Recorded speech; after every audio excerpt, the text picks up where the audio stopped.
शहर की डायन। श्वेता नाम की एक लड़की थी। उसकी उम्र थी 22 साल और कंजोर नाम के शहर में जॉब करती थी। शहर में किराए के मकान में अकेली ही रहती थी। उसके घर वाले गांव में रहा करते थे। श्वेता का रोज शहर के हाईवे वाले रोड से जॉब से घर का आना जाना रहता था।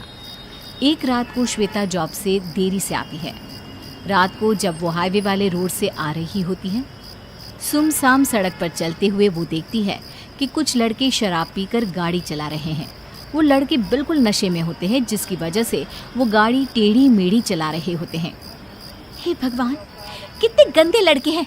शराब के नशे में धुत होकर गाड़ी चला रहे हैं और कितनी बुरी तरीके से गाड़ी चला रहे हैं। अगर एक्सीडेंट हो गया तो इन्हें चोट आ सकती है। फिर श्वेता देखती है कि वो लड़के नशे में गाड़ी उसी की तरफ घुमा रहे हैं। गाड़ी श्वेता की तरफ ही आ रही थी। लड़के इतने होश में नहीं थे कि वो ये देख पाते कि कोई गाड़ी के सामने है। उनका अब गाड़ी पर कंट्रोल नहीं रहता और गाड़ी श्वेता को टक्कर मार देती है। श्वेता का एक्सीडेंट हो जाता है। गाड़ी सड़क के कोने में जाकर ठुक जाती है, जिसकी वजह से उन लड़कों को भी बहुत चोट आती है। श्वेता की एक्सीडेंट में ही मौत हो जाती है। सुबह जब उस हाईवे पर पुलिस घूम रही होती है तो वो देखती है कि एक गाड़ी सड़क के कोने में ठुकी हुई है। ये देखकर पुलिस वाले आपस में बात करने लगते हैं। लगता है कि गाड़ी का एक्सीडेंट हुआ है। अंदर ये 3-4 लड़के भी बैठे हैं और गाड़ी में कुछ शराब की बोतलें भी मिली हैं। लगता है कि एक्सीडेंट शराब के नशे में धुत होने की वजह से हुआ है। हाँ, लगता तो ऐसा ही है। इस मामले की पूरी तरह से तहकीकात करेंगे। देखते हैं कि इस सड़क पर और क्या क्या सुराग मिलते हैं। वो दोनों पुलिस वाले उस सड़क पर थोड़ा और आगे जाते हैं तो उन्हें सड़क पर श्वेता की लाश पड़ी हुई मिलती है। उसका शरीर खून से पूरा लिपटा पड़ा था। ये देखो, ये लड़की की लाश। लगता है कि इसका उसी गाड़ी से एक्सीडेंट हुआ है। हाँ, मुझे भी यही लगता है। पर ये लड़की है कौन? कहाँ रहती है? नाम क्या है इसका? ये देखो, वहां सड़क के कोने में वो बैग शायद इसी लड़की की लगती है। फिर दोनों पुलिस वाले उस बैग से उस लड़की के बारे में कुछ ढूंढने लगते हैं। उनको श्वेता का आई कार्ड मिलता है, जिससे उसका नाम और घर का पता मिलता है। अच्छा, तो इस लड़की का नाम श्वेता है। फिर पुलिस वालों ने श्वेता का घर का पता नोट कर लिया। अब हमें श्वेता की मौत की खबर इनके घर वालों को देनी पड़ेगी। जब पुलिस वाले श्वेता के घर पहुंचते हैं तो मकान मालिक उनसे कहता है कि श्वेता का घर वाला कोई रहता ही नहीं है। उसके घर वाले तो गांव में रहते हैं। वो यहाँ अकेली रहती थी, जॉब करती थी, जॉब से सीधा घर आती थी। ये सुनकर कि श्वेता के घर वाले वहाँ नहीं रहते, पुलिस वाले इस मामले पर ज्यादा गौर नहीं करते।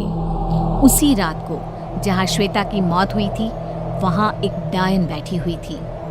वो श्वेता की आत्मा थी, जो एक्सीडेंट होने के बाद शरीर से निकलकर डायन बन गई। मेरी मौत उन लड़कों की वजह से हुई, क्योंकि उन्होंने शराब पी रखी थी। मुझे रात को इस शहर में जो भी मिलेगा, मैं उसे मार दूंगी। इतना कहकर डायन रात को पूरे शहर का चक्कर लगाने लगती है। डायन अब रोज रात को आया करती और उसे जो भी शहर में रात को शराब पीता हुआ मिलता, उसे मार देती। चूंकि वो शहर था, इसलिए वहाँ ज्यादा लोग शराब पिया करते थे और उन्हें डायन मार दिया करती थी।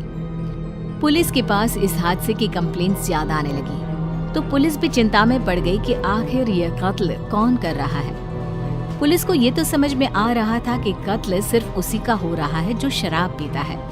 पूरे शहर में ये बात फैल गई। लोगों ने शराब पीना बंद कर दिया। पर एक ऐसा इंसान भी था जिसका इस बात पर बिल्कुल विश्वास नहीं था। उसे इस बात का कोई डर नहीं था, और वो था श्वेता के घर का मकान मालिक। एक बार श्वेता के घर का मकान मालिक रात को अपने घर के बाहर बैठकर शराब पी रहा था। अरे भाई वाह, आज तो मैं जमकर शराब पीऊंगा, मजा आ जाएगा। आज तो बीवी भी घर पे नहीं है। मकान मालिक शराब की बोतल खोल ही लेता है कि तभी पीछे से कुछ आवाज आती है। ऐसे लगता है जैसे पीछे कोई खड़ा हो। मकान मालिक जब पीछे मुड़कर देखता है तो वो बहुत डर जाता है। वो देखता है कि एक डरावनी डायन उसके पीछे खड़ी हुई है। डायन ने मकान मालिक के कंधे पर हाथ रखा। मकान मालिक ये देखकर बहुत डर गया। इससे पहले कि वो चिल्लाता, डायन ने उसके सर पर शराब की बोतल दे मारी और मकान मालिक मर गया। फिर डायन वहां से चली गई। सुबह पुलिस ने जब मकान मालिक की लाश देखी तो वो भी डर गए। अब ज्यादा पुलिस वाले वहां पर तैनात हो गए थे। अब तो कोई ना कोई उपाय निकालना ही पड़ेगा। अगर ऐसे ही शहर के लोग मरते रहे तो शहर की आबादी खत्म हो जाएगी। हाँ, उपाय तो बहुत जल्दी निकालना पड़ेगा। ऐसे हादसे शहर में बढ़ते ही जा रहे हैं। हम एक काम करते हैं, रात को शहर में एक तांत्रिक बुला लेते हैं, फिर देखते हैं कि आखिर ये मांजरा है क्या।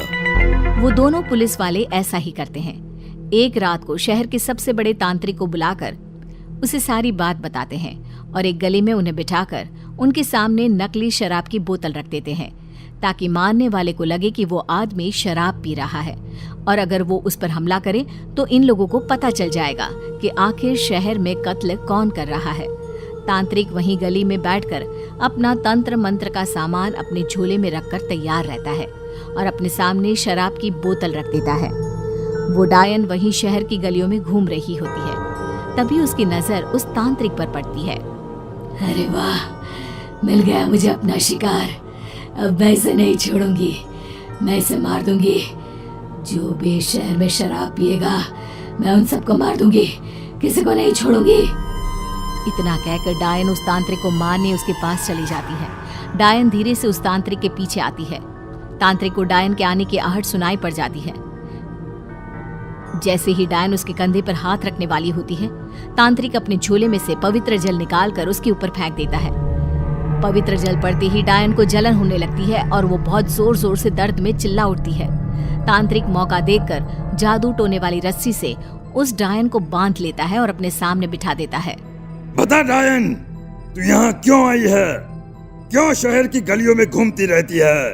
क्यों लोगों को मारती है? बता वरना मैं तुझे भस्म कर दूंगा। बताती हूँ। मैं मरने से पहले श्वेता नाम की लड़की थी। मैं जॉब से घर हाईवे के रास्ते से आती थी। एक रात को कुछ लड़के शराब पीकर गाड़ी चला रहे थे तो उन्होंने नशे में गाड़ी से मुझे टक्कर मार दी, जिसकी वजह से मेरी मौत हो गई। मरने के बाद मैं डायन बन गई। अब मुझे शराब पीने वालों से सख्त नफरत है, इसलिए मैं रात को इन शहर की गलियों में घूमती रहती हूँ, ताकि जो कोई आदमी मुझे शराब पीता हुआ मिले मैं उसे मार दूं, ताकि वो कभी शराब के नशे में किसी और का नुकसान न कर पाए।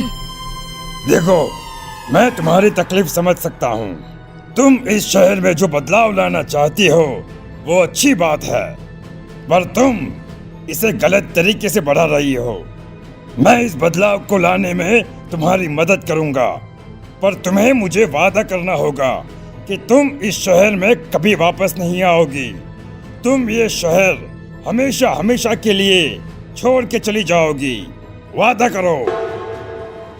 ये सुनकर वो डायन खुश हो जाती है और उस शहर से गायब हो जाती है। सुबह होते ही तांत्रिक पुलिस वालों को डायन की सारी बात बता देता है।